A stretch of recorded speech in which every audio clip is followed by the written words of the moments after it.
At night, the plains were louder than the day. The wind moved low through the thorn trees, stirring the dry pods until they rattled like bones. The moon, swollen and dust-colored, hung above the hills, and from somewhere beyond the acacia line came the laughter. Harsh, cracked, and endless. It started as one voice, then many, rising and breaking. A sound that didn't belong to joy or to sorrow, but to something older than either. The villagers had learned to stop listening after sunset. They barred their doors, covered the cracks in their walls, and told the children that the hyenas laughed only when they found liars in the dark. But even behind the safety of tin roofs and smoke, the sound crept in, through the wind, through the stillness, until it filled every dream. By morning, the laughter was gone. The hills stood silent again, dry and red beneath the growing light. But each dawn seemed to leave behind a new absence. Another goat, another calf, and once an old herding dog, found torn and half-eaten near the well. When Daniel Nyoroge arrived, the air still smelled of smoke. He stepped out of the jeep, boots crunching over dry soil, and shaded his eyes against the glare.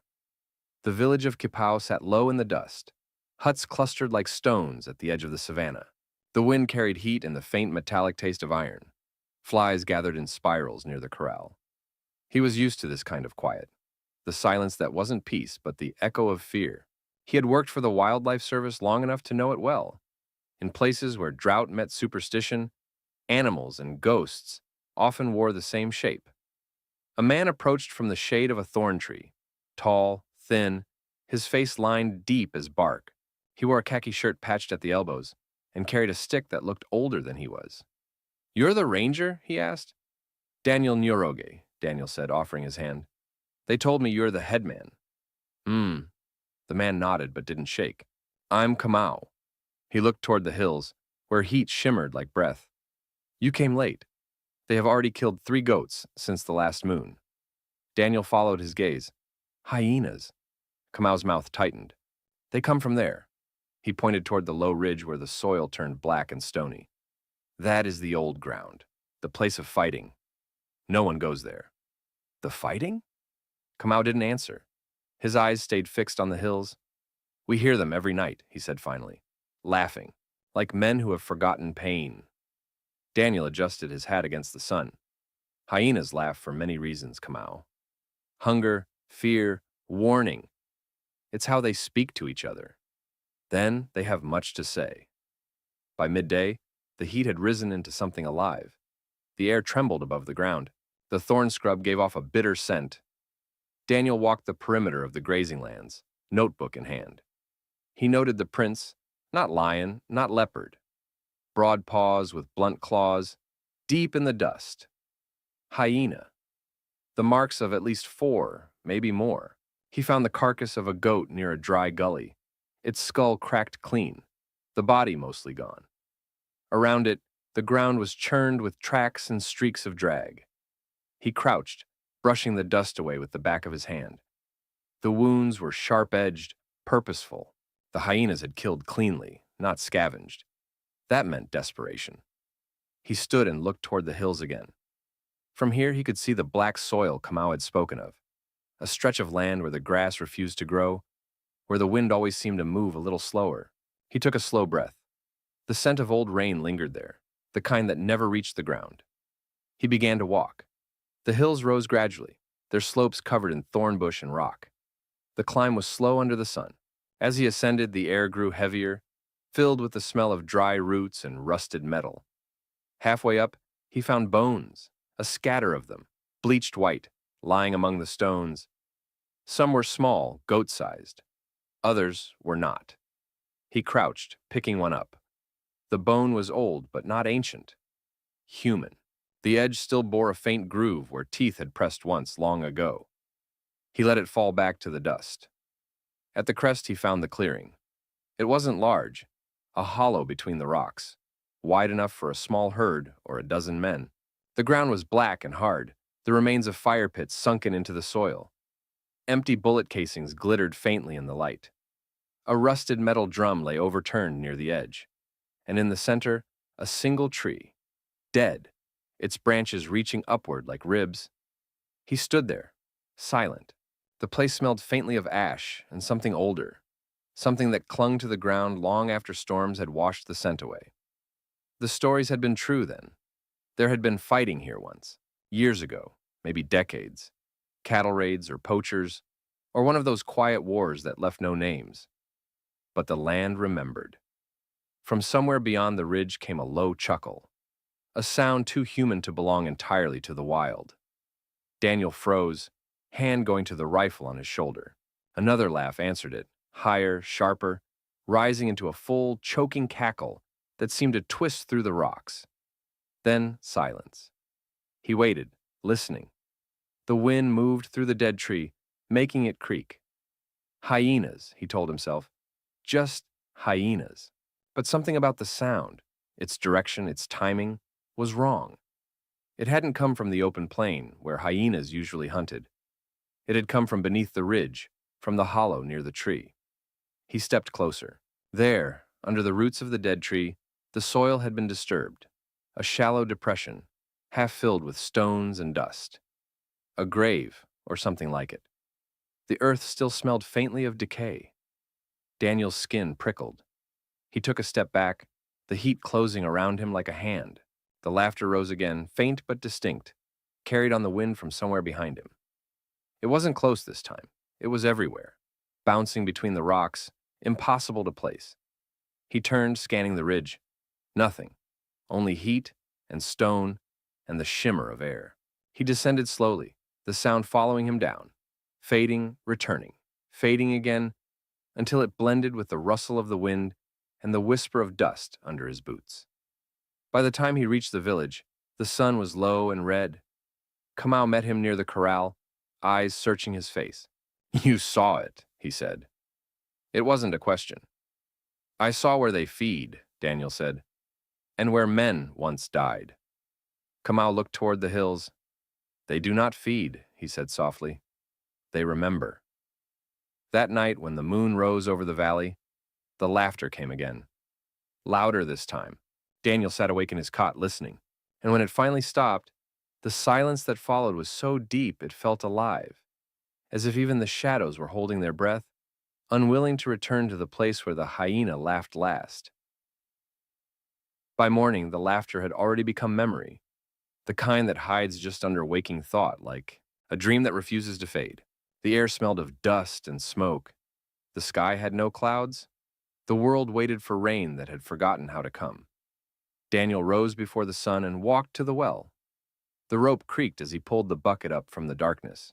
When it reached the top, the water inside was the color of smoke, tasting faintly of iron. He drank anyway. The villagers were already awake. Women sweeping the dirt before their huts, men sharpening pangas, the oldest children driving the goats toward what little grazing land remained. The earth cracked under their feet, thin blades of dead grass cutting through the dust. The drought had stripped the land of sound. Even the flies moved slower. Kamau met him near the corral, eyes shadowed from a night without sleep. "They came again," he said simply. Daniel followed him through the thorn fence. A young cow lay twisted in the dirt, its side opened cleanly. The air was heavy with the sweet rot of blood. Flies covered the wound, their hum the only sound. "Hyenas," Daniel said, crouching. The throat was torn, but not messily. Same as before. The matriarch leads the kills, the others feed after. Kamau spat into the dust. "The people say this is not the work of beasts. They say it is the cursed ground calling its own back." Daniel wiped his hands on his trousers. "Ground doesn't kill cattle. Teeth do." Kamau looked toward the hills. Maybe. But those hills took more than cattle once. "You saw the bones." Daniel didn't answer. The image of the black soil, the dead tree, the hollow full of laughter. It hadn't left his mind. By noon, he had followed the trail north, the sun a hard white coin above him. The land rolled gently, patterned with termite mounds and scattered thorns. Every few hundred meters, the earth split open into cracks deep enough to swallow a foot. He walked for hours before the smell reached him, faint but unmistakable. Decay. It came from the direction of the dry riverbed, where the wind carried the heat in low, burning waves. When he reached it, The world seemed to widen. The river was a scar across the land, pale and empty, its stones white and hot to the touch. At its center lay the carcass of a zebra, half buried in sand. The skin was tight against the bones, striped still, the eyes eaten clean. Vultures stood around it, wings half spread waiting for courage or shade. Above them, the sky shimmered. Daniel crouched, studying the sand. Hyena prints, clear, recent. But there was something strange about the spacing. They hadn't moved in panic or haste. They'd circled the carcass, as if guarding it. He followed the prints downstream, toward a cluster of acacia trees that still held a faint shadow. Beneath them sat a woman. She was old, her hair a gray cloud wrapped in a red cloth. Her hands rested on a walking stick made from twisted root. Her eyes were bright, sharp against the folds of her skin. "You came late," she said before he could speak. "They already left." Daniel paused. "You saw them?" "I see them every night," the woman said. "Sometimes closer than I want." She looked toward the dry river. "They drink the dust now. Even laughter needs water." He stepped closer. "I'm Ranger Njoroge." "And you are?" "Wambui," she said. "I was here when this land still had grass." Her gaze flicked to his boots, then to his rifle. "You came for them." "For the ones that laugh," Daniel nodded. "To keep them away from the herds, that's all." Wambui smiled faintly. "You will not keep them away. They are older than your laws." He glanced at the cracked ground. "They're hungry. The drought drives them near people, that's all." The woman's smile faded. "No, they laugh because they remember." She turned her eyes toward the hills, their peaks blurred by heat. Long ago, before the dry years, men came here, men with trucks and guns. They shot the elephants first, then the men who followed them. They left the bodies for the hyenas. The animals learned our laughter that year. Daniel felt the wind shift, bringing with it the smell of dust and bone. "You think they remember that?" "They never forgot," she said softly. "Their children are born with the sound of it in their throats. That's why the forest won't rest. That's why the shadows don't return there." For a long moment, neither spoke. The air shimmered between them. Finally, Daniel said, "You still live here, though." Wambui tapped her stick against the ground. "Someone must listen when the land speaks. Everyone else only prays for rain. I listen for what comes when it doesn't." He followed her gaze. The river stretched out like a wound, bones scattered along its banks. Cattle, antelope, maybe human. Some old, some new. He knelt, tracing a paw print with his finger. The edges were sharp. "She passed here last night," he murmured. "The matriarch." Wambui nodded. "Now the one with the torn ear." He looked up, surprised. "You've seen her?"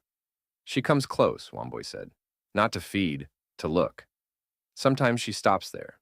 She pointed toward a rise of earth where the river curved. "That's where the first gunfire started. The poachers' bones are still there. The hyenas guard them now." Daniel felt the faint chill of something older than reason move through him. He stood slowly. "Guard them?" The old woman met his eyes. "Even monsters have graves," she said. "And laughter, too, can be a prayer." The sun was already sinking when he reached the ridge above the dry river. The air had cooled, the wind carrying dust in soft spirals. He climbed the rise, each step stirring the smell of old rain and rust. At the top, he found the place Wambui had spoken of. The earth was disturbed. Shallow mounds, stones piled in rough circles. Empty shell casings lay half buried in the dirt. And around them, dozens of tracks. Hyena, small and large, layered over each other until the ground looked alive. He crouched, running a hand through the dust. The soil was still warm from sun and movement. The animals had been here only hours ago. The wind shifted, carrying a sound from somewhere beyond the trees, faint, high, almost like a whisper. Then another, then laughter. But this time it wasn't wild. It was low, broken, like a sob that had forgotten what it mourned. Daniel's stomach tightened. He gripped the strap of his rifle but didn't lift it. The sound echoed once more, then vanished into the vast, empty air. When he turned back toward the village, the horizon was already blood-colored. The last light clung to the hills, and the dry river looked like a scar glowing red beneath the sun. He walked in silence.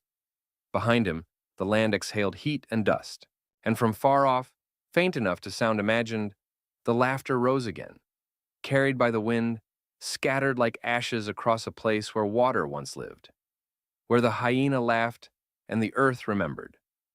The third week of drought began without sunrise. The light that came was weak, colorless, more a dim brightening of the air than the promise of day. The plains shimmered with heat, even before morning settled. The smell of old rain still haunted the wind, though no drop had touched the ground for months. Daniel had begun to know the rhythm of this silence. He could tell the hour by the way the cicadas rose and fell, the time of day by the way vultures drifted lower over the fields. What he couldn't measure, what no clock could track, was the slow unraveling of the land itself. The earth cracked like old paint. The trees wept sap that dried before it reached the bark's edge. Even the wind moved differently now, less like a current and more like a breath dying out. And somewhere in that silence, the hyenas still laughed. They didn't come every night anymore. Some nights the laughter drifted far to the west, thin and distant. Other nights it came closer, curling through the thorn scrub until it sounded like it was coming from just beyond the huts. But always, always, it ended the same way. Abruptly, as if the sound itself had been bitten off, Daniel began keeping watch near the river, sleeping little, eating less. He wanted to understand them, not the villagers' ghosts or Wambui's stories, but the creatures themselves. He'd tracked lions and leopards before. He knew how predators thought, or rather, how they didn't. But these hyenas behaved differently. They moved in patterns that didn't fit hunger alone. He first saw them clearly 2 nights after the full moon. He was sitting beneath an acacia, the rifle across his lap, the air so dry it felt sharp in his throat. The moon hung white over the plains, casting everything in a brittle silver light. Then, from the far side of the dry riverbed, shapes began to move, low, quick, silent. 5 of them. 6, maybe. Their outlines shimmered against the sand. They didn't howl, didn't chatter. They moved in a half circle, noses to the ground, deliberate. The pack leader was easy to spot. Larger, slower, moving with purpose. Her fur was streaked with scars, her left ear torn almost in half. The matriarch. Daniel lifted his binoculars.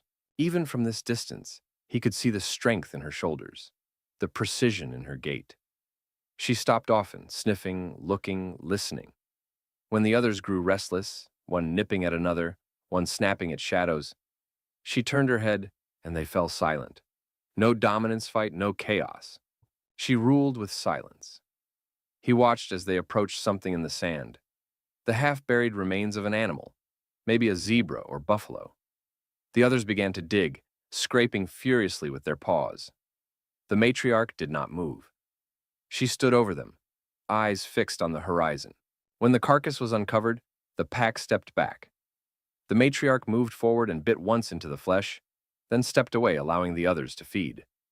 She didn't eat again. She just stood there, watching, her breath rising faintly in the moonlight. Daniel frowned. He'd seen hierarchy before. Lions, wild dogs, even hyenas. But this wasn't the same. This was order, ceremony. He watched until the others had finished. Then, the matriarch stepped back toward the grave-like hollow, turned twice, and lay down beside it. The others circled her once, then drifted away into the dark. When they were gone, Daniel remained still for a long time. The wind had stopped.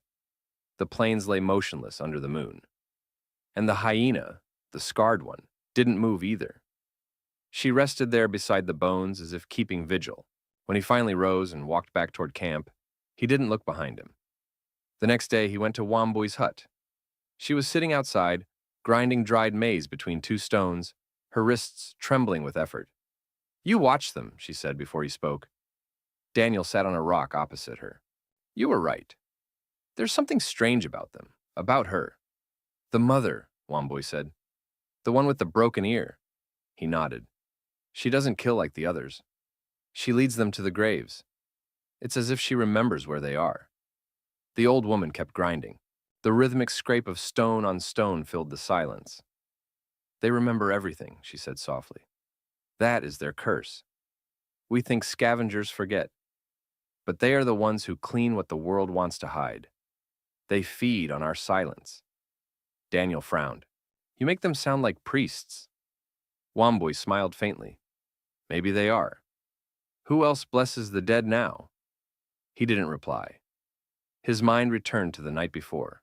The circle of feeding, the matriarch's quiet watch, her stillness.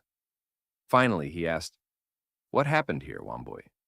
The war, the poachers. Who buried the men?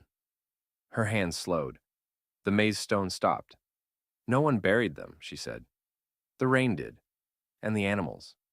We burned what we could, but the ground never took them all. She looked up, her eyes bright. When the rain stopped, people stopped coming. But the hyenas stayed. They carried the memory in their teeth. She leaned forward, her voice a rasp. You think this is about hunger, Ranger? No. This is about debt.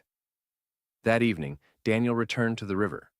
The sky burned orange, fading to gray. He waited by the same acacia, his binoculars steady in his hands. When the moon rose, they came again. 6 shadows sliding across the sand. The matriarch led them, her torn ear dark against the pale light. They didn't approach the same place as before. Tonight they went farther upstream, where the dry bed curved sharply. Daniel followed at a distance, his steps slow, careful. When he reached the bend, he froze. There, half buried in the sand, lay something that wasn't animal. A shape too angular, too still. Human. The bones long since picked clean, but the fragments of clothing still clung to them. A piece of torn khaki, a belt buckle dulled by rust. The hyenas stood around it in a loose circle. They didn't dig. They didn't feed. They only stood, silent, breathing, the moonlight glinting off their eyes. After a moment, the matriarch sat. Then the others followed, lowering themselves to the ground, heads bowed. Daniel's heart hammered in his chest. He raised his binoculars again, but his hands trembled. The sight didn't make sense. It wasn't hunting, wasn't curiosity. It was ritual. They stayed like that for minutes, unmoving, eyes open, ears twitching to some sound he couldn't hear. Then, one by one, they rose and walked away into the night. The matriarch lingered the longest. She turned once, looked toward the bones, and gave a single low call. Not laughter this time, not the shriek that split the air, but something lower, almost mournful. Then she too disappeared into the dark. Daniel stood there long after they had gone. The moon drifted higher, bleaching the land in pale light. The skeleton lay half uncovered, ribs catching the glow. He crouched beside it and saw what the hyenas must have smelled. A rusted rifle, half buried beneath the sand. The stock was splintered, the barrel bent. A poacher's weapon. He brushed the dirt away and saw the faded marking on the metal. KWS, the initials of the Wildlife Service. His own uniform, his own kind. He sat back slowly, the weight of the truth pressing through the heat. The hyenas hadn't been digging graves. They'd been finding them. The men who had died here hadn't all been poachers. Some had been rangers, men like him. And now, years later, the scavengers were the only ones who remembered. When he looked up, the moonlight had dimmed. Clouds were rolling in from the east, thin, gray, shapeless. The wind had changed. He stood slinging his rifle over his shoulder and started walking back toward the village. The dust rose behind him, curling like smoke. And from far off, beyond the dry river and the whispering grass, came a sound. Low, broken, rising briefly before dying away. Not laughter, not quite grief, just the sound of something wild remembering what the world had tried to forget.